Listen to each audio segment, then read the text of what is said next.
Assalamualaikum warahmatullahi wabarakatuh. Kami dari kelompok 9 akan membahas bab 9 yang berjudul Distribusi Pendapatan dan Kemiskinan. Di sini ada saya sendiri, Ruri Fitriasari Dewi, Eka Rosanti, dan selanjutnya ada Noni Yusfika Putri. Yang pertama ada pertumbuhan ekonomi. Pertumbuhan ekonomi dapat diartikan sebagai proses perubahan kondisi perekonomian suatu negara secara berkesinambungan menuju keadaan yang lebih baik selama periode tertentu. Pertumbuhan dikatakan mengalami pertumbuhan apabila jumlah balas jasa real terhadap pengguna faktor-faktor produksi pada tahun tertentu lebih besar pada tahun sebelumnya. Yang B, faktor-faktor yang mempengaruhi pertumbuhan ekonomi. Proses pertumbuhan ekonomi dipengaruhi oleh dua macam faktor. Yang pertama ada faktor ekonomi dan non-ekonomi. Berikut faktor yang mempengaruhi pertumbuhan ekonomi di antara lain. Yang pertama faktor sumber daya alam, yang kedua akumulasi modal, yang ketiga organisasi, yang keempat kemajuan teknologi, yang kelima faktor sumber daya manusia, yang keenam faktor budaya, yang ketujuh jumlah dan mutu penduduk atau tenaga kerja, dan yang terakhir sistem sosial dan sikap masyarakat. Selanjutnya yang C, ciri-ciri pertumbuhan ekonomi modern. Kuznets menunjukkan 6 ciri-ciri pertumbuhan ekonomi modern yang muncul dalam analisa yang didasarkan pada produk nasional dan komponennya penduduk, tenaga kerja, dan sebangsanya. Keenam ciri tersebut, yang pertama, laju pertumbuhan penduduk dan produk per kapita. Laju kenaikan produk per kapita yang tinggi dibarengi dengan laju pertumbuhan penduduk yang cepat. Yang kedua ada peningkatan produktivitas. Pertumbuhan produktivitas tetap dapat menjelaskan lebih dari separuh pertumbuhan penduduk dalam produk per kapita. Yang ketiga, laju perubahan struktural yang tinggi. Perubahan struktural dalam pertumbuhan ekonomi modern mencakup peralihan dari kegiatan pertanian ke non-pertanian. Yang keempat ada urbanisasi. Pertumbuhan ekonomi modern ditandai dengan semakin banyaknya penduduk di negara maju yang berpindah dari desa ke perkotaan. Yang kelima ada ekspansi negara maju, pertumbuhan negara. Yang pertama ada laju pertumbuhan penduduk dan produk per kapita. Laju kenaikan produk per kapita yang tinggi dibarengi dengan laju pertumbuhan penduduk yang cepat.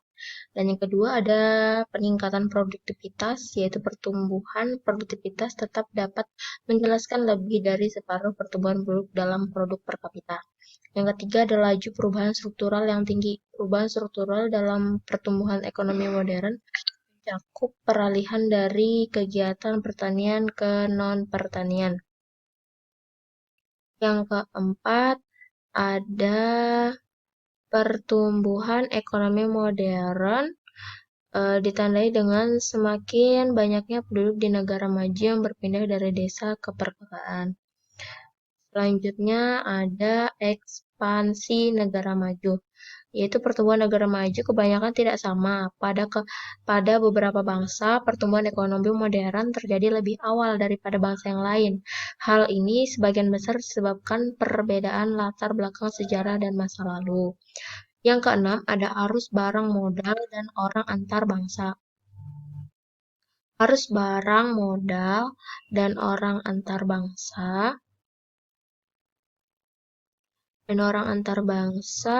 kian meningkat sejak kuartal kedua abad ke-19 sampai Perang Dunia Pertama, tetapi mulai mundur pada Perang Dunia Pertama dan berlanjut sampai akhir Perang Dunia Kedua.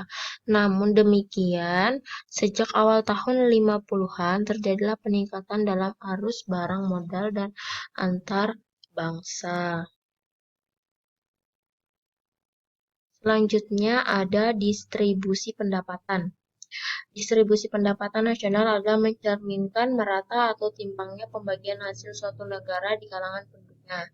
Ada 8 hal yang menyebabkan ketimpangan distribusi di negara sedang berkembang, yaitu yang pertama, pertumbuhan penduduk yang tinggi, inflasi di mana pendapatan uang bertambah tetapi tidak diikuti secara profesional, ketidakmerataan pembangunan antar daerah, investasi yang sangat banyak dalam proyek-proyek yang padat, modal, rendahnya mobilitas sosial, terus ada pelaksanaan kebijakan industri substitusi impor yang mengakibatkan kenaikan harga-harga barang hasil industri. Yang selanjutnya ada memburuknya nilai tukar bagi NSB dalam perdagangan dengan negara-negara maju. Yang selanjutnya ada hancurnya industri kerajinan rakyat seperti pertukaran industri, rumah tangga, dan lain-lain. Selanjutnya ada teori dan pengukuran distribusi pendapatan. Para ekonom pada umumnya membedakan dua ukuran pokok distribusi pendapatan. Yang keduanya digunakan untuk tujuan analisis dan kuantitatif. Kedua ukuran tersebut adalah ukuran distribusi pendapatan, yakni besar atau kecilnya bagian pendapatan yang diterima masing-masing orang, dan distribusi fungsional atau distribusi kepemilikan faktor-faktor produksi. Selanjutnya ada kemiskinan. Kemiskinan menurut BPS dipandang sebagai ketidakmampuan dari sisi ekonomi untuk memenuhi kebutuhan dasar makanan dan bukan makanan, atau diukur dari sisi pengeluaran. Kemiskinan dibagi dalam 4 bentuk, yaitu kemiskinan absolut, relatif, kultural, dan struktural. Selanjutnya akan dijelaskan oleh Saudari Ocha. G. Pengaruh ketimpangan distribusi pendapatan terhadap kemiskinan. Masalah utama dalam distribusi pendapatan adalah terjadinya ketimpangan distribusi pendapat. Ketimpangan pendapat adalah satu kondisi di mana distribusi pendapat yang diterima masyarakat tidak merata. Ketimpangan menyebabkan kebijakan restribusi pendapatan yang tentu akan mahal. Dampak ketimpangan pendapatan. 1. Adapun dampak rendahnya tingkat pendapatan penduduk terhadap pembangunan adalah 1. Rendahnya daya beli masyarakat menyebabkan hasil pembangunan bidang ekonomi kurang berkembang baik. Yang kedua, tingkat kesejahteraan masyarakat rendah menyebabkan hasil pembangunan hanya banyak dinikmati kelompok masyarakat kelas sosial menengah ke atas. Untuk untuk meningkatkan pendapatan masyarakat, kesejahteraan masyarakat, sehingga dapat mendukung lancarnya pelaksanaan pembangunan, pemerintah melakukan upaya dalam bentuk 1. Menekan laju pertumbuhan penduduk, 2. Merangsang kemauan berwira swasta, yang ketiga menggiatkan usaha kerajinan rumah tangga atau industrialisasi, yang keempat memperluas kesempatan kerja, dan yang kelima meningkatkan GNP dengan cara meningkatkan barang dan jasa. H. Strategi mengurangi kemiskinan. Strategi penanggulan kemiskinan menurut Tim Nasional Percepatan Penanggulan Kemiskinan. Di antaranya, strategi 1. Memperbaikan program perlindungan sosial. Prinsip pertama adalah memperbaiki dan mengembangkan sistem perlindungan sosial bagi penduduk miskin dan rentan. Strategi kedua, meningkatkan akses terhadap pelayanan. Prinsip pelayanan dasar. Prinsip kedua dalam penanggulan kemiskinan adalah memperbaiki akses kelompok masyarakat miskin terhadap pelayanan dasar. Strategi yang ketiga, memperdaya kelompok masyarakat miskin.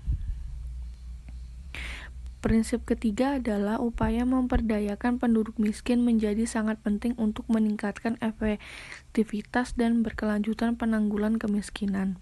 Strategi yang keempat, pembangunan inklusif.